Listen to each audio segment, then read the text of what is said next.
Hello guys मो ना ऋषि मु भुवनेश्वर में रुहे आज पलासा कटक पैसेंजर गोटे घंटा लेट था बेली मु भुवनेश्वर यशवंतपुर चढ़ीगली हेले भुवनेश्वर यशवंतपुर आनी घंटे घंटे पकईला आउटडोर रे ता पछ पछे गोटे लाइन में चार्टा गाड़ी लगिगला लोक सब भयभीत होगी तलू के ओह्ल पड़े आसिक आम पलासा कटक पैसेंजर भी लगे से आम चढ़ी पलैलु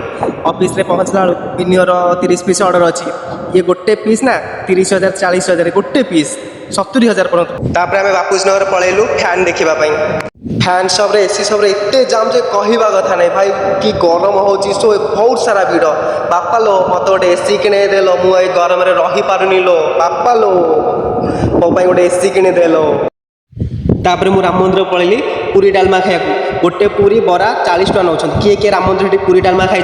कमेंट रे सियोर कहे केमती कौन लगे सियोर कहे तापर मोर लोभर्स ऑर्डर था फकीर भाई ऑटो आसीगला ये पूरी जावाई डाला ऑटो लोड होगी भुवनेश्वर स्टेशन ऊपर एत बड़ वेटिंग हॉल करटा क्रिकेट स्टाडियम भी विराट बड़ एरिया नहीं कर प्रबल बड़ होपर मुझे बुला आसिली आम बस स्टाण्ड आड़े पछ आड़े सो टे बुली आसला बेलू मो पुतरा मो ठिया मत नापी सो ए चलनी बाय।